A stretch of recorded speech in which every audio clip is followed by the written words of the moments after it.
Che cos'è la dizione? La dizione è lo studio della pronuncia corretta delle parole.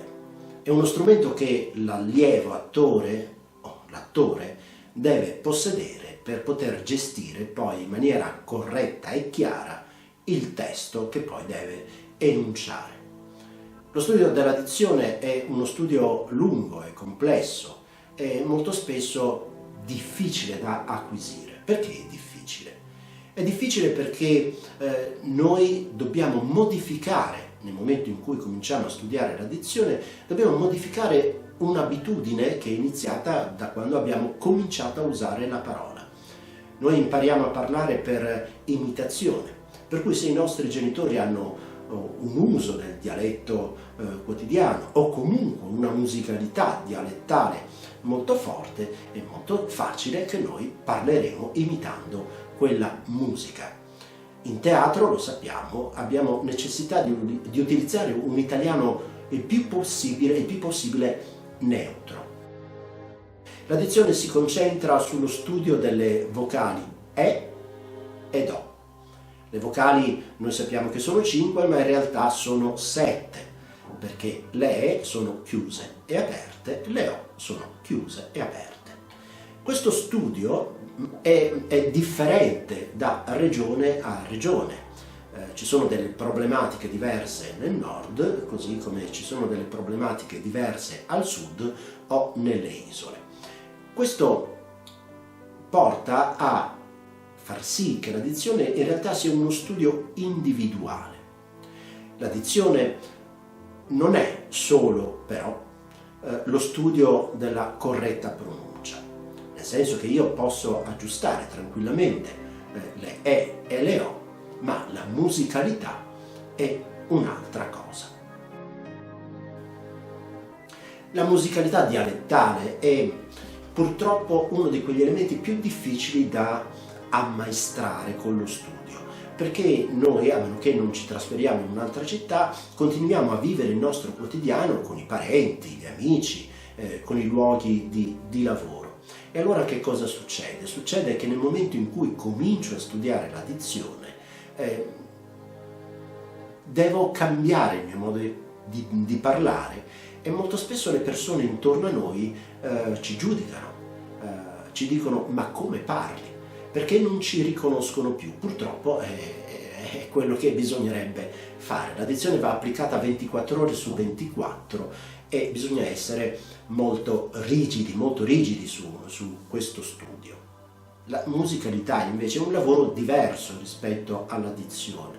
Richiede una capacità di ascolto e di assimilazione del suono corretto della frase, non sempre così immediato.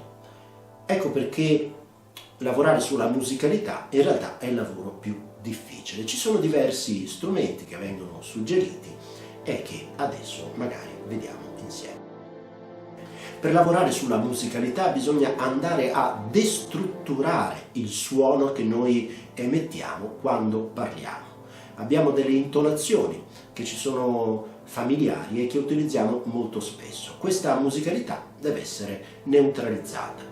Ecco per cui che si va a fare un lavoro metodico, deve essere continuativo e quotidiano, che parte dalla sillabazione. Si richiede agli allievi che studiano di sillabare le parole di un testo, cioè ogni parola deve essere sillabata, cercando di isolare le sillabe l'una dall'altra, togliendo qualsiasi collegamento all'interno della parola. Ogni sillaba deve vivere per se stessa e deve essere pronunciata con lo stesso suono e tono rispetto a tutte le altre. È un lavoro molto difficile perché automaticamente siamo portati a collegare all'interno della parola tutte le sillabe.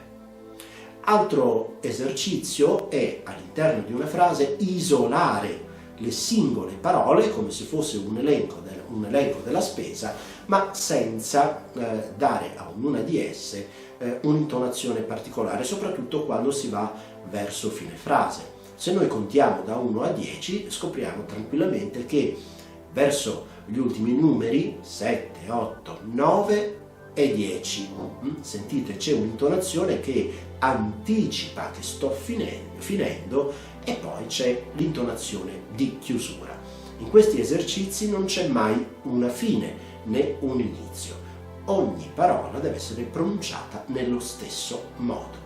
Questa destrutturazione della musicalità, con un lavoro costante e quotidiano e preciso, lentamente ci porta ad acquisire quell'orecchio per cui siamo in grado di sentire quando immettiamo una intonazione che non ci dovrebbe essere.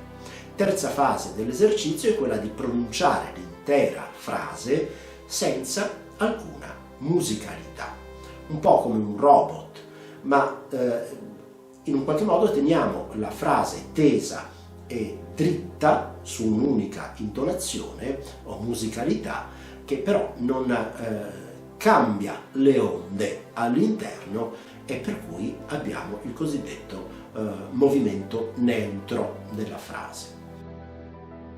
Per imparare la dizione in maniera più veloce, se vogliamo anche piacevole e divertente, io consiglio l'ascolto di audiolibri, di letture e abituarsi a ripetere, cioè imitare il suono che noi ascoltiamo. Ecco perché nei diversi esercizi che noi facciamo sulla nostra voce, sulla nostra dizione, è opportuno registrarsi continuamente, confrontare le letture che facciamo noi con le letture fatte dai professionisti. Attraverso una rieducazione all'ascolto saremo in grado di riconoscere e di replicare quello che vogliamo. Come abbiamo imparato da bambini la musica della nostra parola, della nostra parlata, del nostro modo di comunicare, a qualsiasi età noi cominciamo ad affrontare il lavoro sulla dizione, dobbiamo riprendere quell'apprendimento che abbiamo naturalmente avuto da bambini, cioè dobbiamo neutralizzare, diventare neutri e poi imparare una nuova musica. Per cui la dizione è fatta di regole della dizione, per cui imparare quelle che sono le regole della dizione corretta, le E e le O, e poi un esercizio costante sulla musicalità. L'insieme di questi due lavori ci porterà ad avere una pronuncia corretta e